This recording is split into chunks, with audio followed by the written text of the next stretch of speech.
Ikaria is a Greek island that is located in the Aegean Sea, specifically close to the Turkish border. The island is significant due to the longevity of its inhabitants. Specifically, 1 in 3 inhabitants lives past the age of 90. Thereby, it belongs in the so-called blue zone. Among its longevity, the island can offer a variety of breathtaking beaches with turquoise waters, incredible landscapes, picturesque villages, and of course, incredible food. In this documentary, you'll be able to discover more about the aforementioned natural wonders, towns, local delicacies, and of course the factors that in my opinion affect the longevity of the citizens. Ikaria can be accessed by boat or by plane. The boat ride is 11 hours long, therefore I chose to go by plane, which was a much quicker option. The airport is by far the smallest airport I've been to. It was quite the experience. The name of the island comes from the name Icarus, which belonged to a Greek mythological hero. Icarus was the son of Daedalus. Both heroes managed to escape the infamous labyrinth of Crete due to feather and wax wings that they made. However, Icarus flew too close to the sun, thus his wings melted, which resulted in his death. Supposedly, he landed on that rock, and the island was named after this incident.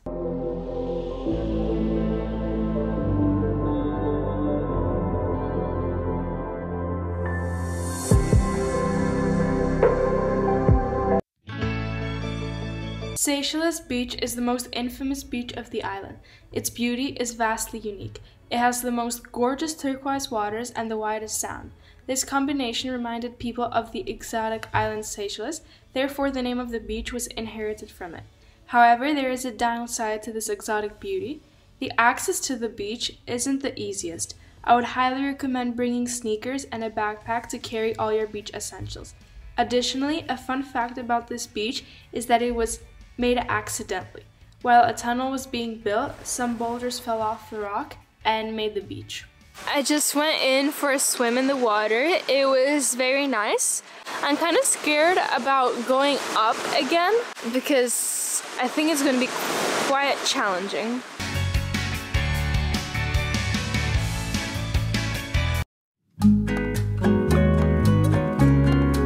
Located on the north side of Ikaria in the Yelskari resort area, Mesakti Beach is Ikaria's most popular beach and is blessed with pure and natural golden sand and crystal clear waters.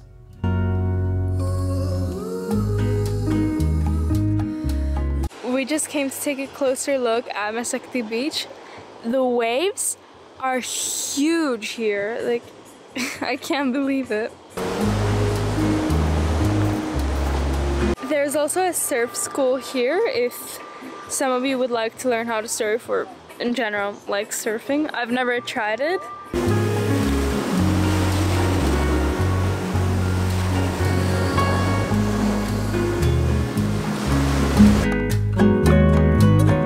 If you are a fan of sunsets, Nas Beach is a place you should definitely visit. The dreamiest sunsets with the most vivid colors take place on this beach. Behind me is a beach called Nas, and this is the nicest place to see a sunset on this island. It's beautiful, however you cannot swim because there's many currents, and there's also a river over there and like a lake. Additionally, the Temple of Artemis can be found on this beach. It was built in the 6th century BC by Icarians to honor the Greek goddess Artemis. Artemis happened to be the patroness of seafarers as well as the protector of hunters and wild animals.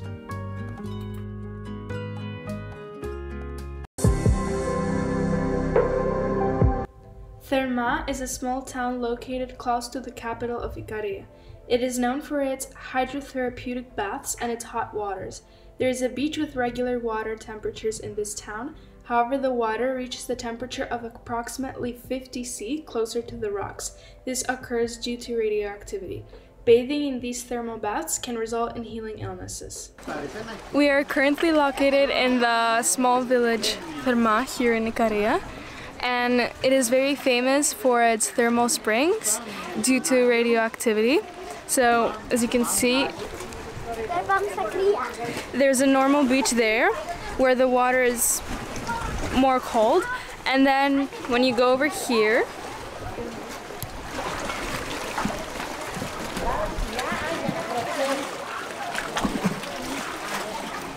there's the thermal springs, which are very hot due to radioactivity, and many people, when experiencing back pain or any type of pain in general, they go in there and supposedly it can heal them. And they go in there instead of taking some pills, etc. So I'm gonna go try it right now, and I'm gonna let you know how warm the water was.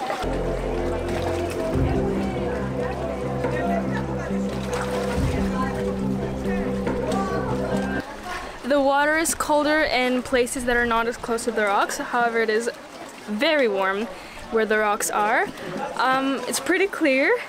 However, there's a lot of rocks, so you should be more careful when going in.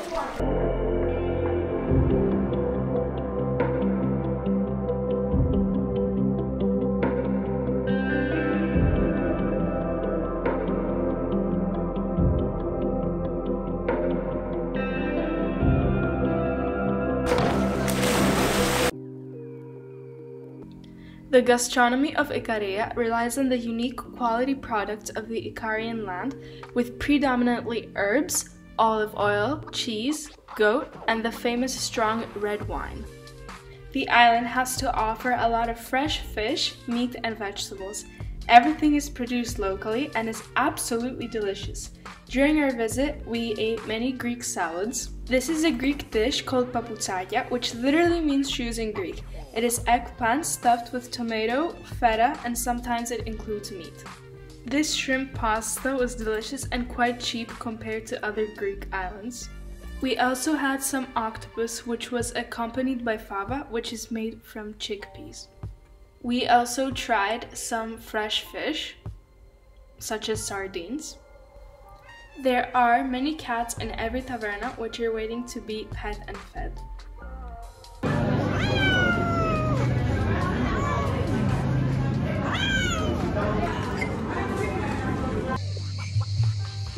She really wants my food.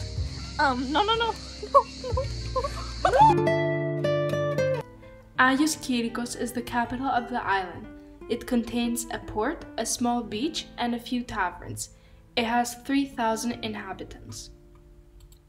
Most of the inhabitants of the island are engaged in fishing and tourism.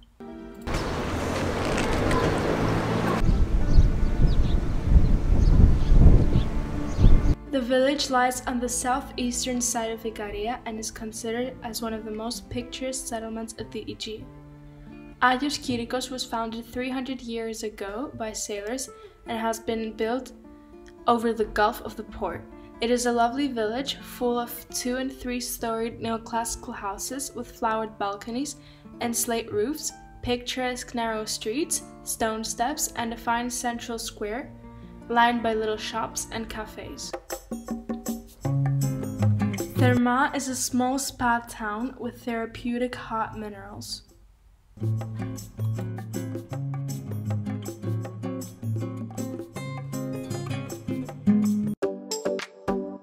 Maganetis is a village which contains a small port with the most vivid blue color imaginable. It is located 5 kilometers away from the infamous Seychelles beach. It has a small taverna with delicious food and a very friendly owner. We are currently at Karavostamo in Ikaria, and it is the biggest village here and was also the first port of the island.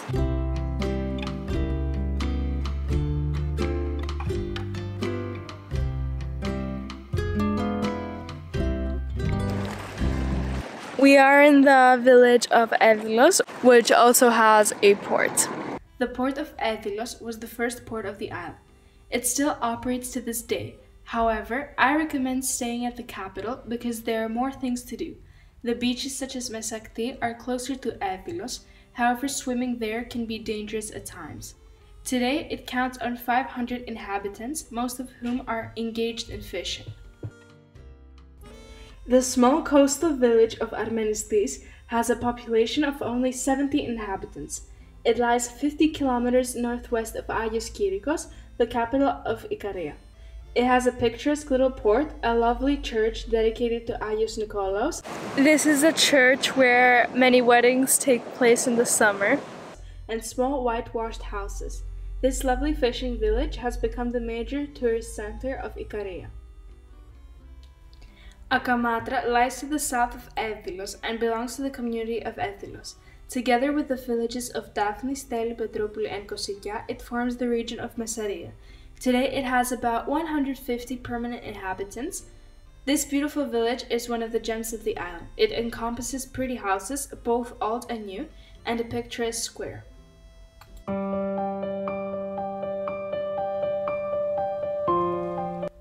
The west side of the island offers an endless amount of green.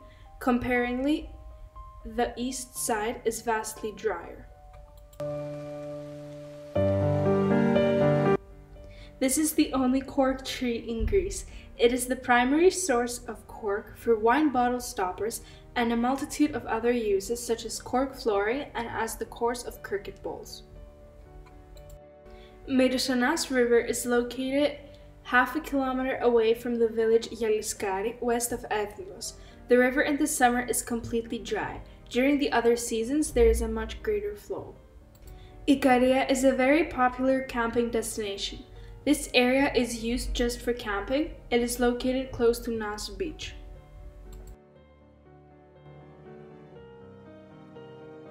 We are currently at the forest of Ikaria, which is called Radi, and it is 16 kilometers long.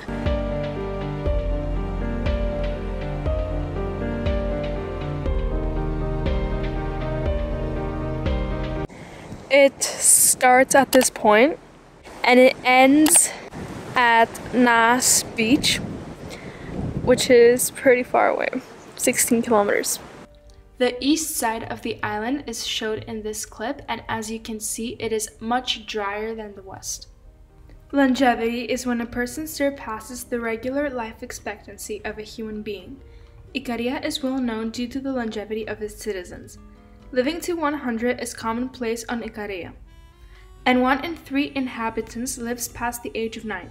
Because of this, the island is considered a World Blue Zone, a designation for places of exceptional longevity, and one of only 4 across the globe. Additionally, there's almost no Alzheimer's or dementia. I have concluded that the following things have helped the residents of Ikaria live for so long. Firstly, diet plays an immense role in the lifespan and health of a person. As you may have seen before, people eat mostly, if not locally produced goods. Their diet includes lots of vegetables, fruits, herbs, beans, fish, seafood, a bit of meat, and wine. A lot of exercise is also included in the lifestyle of the Ikarians. The island has lots of hills, therefore they get exercise by walking uphill and downhill daily. A lot of gardening is also included in their routine, which is a great source of exercise. A major factor that affects the lifespan of Ikaria's residents is the ability to control their stress levels.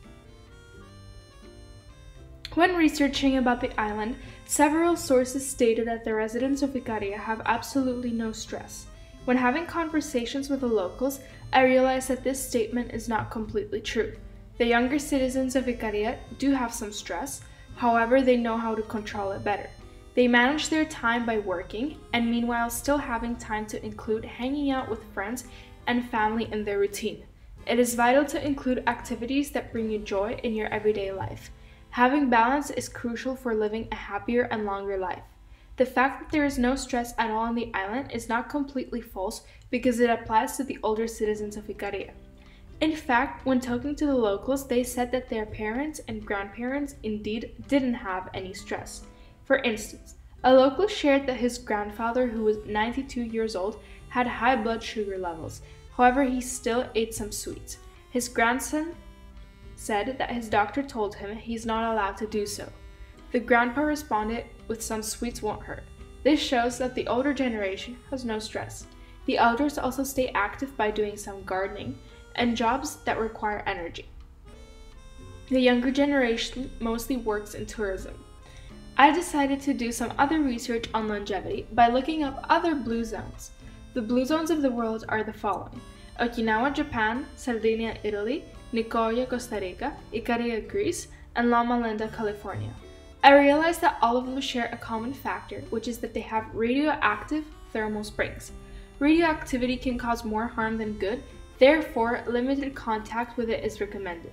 When going to the thermal springs in Ikaria, I kept hearing the locals saying that they are only allowed to stay in the thermal springs for up to 15 minutes. Perhaps limited contact with the radioactive thermal springs can help with the health of the people.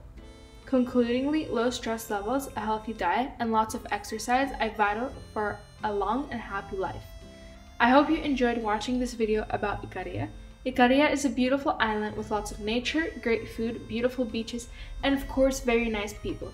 It is the best place to spend a lovely and relaxing vacation.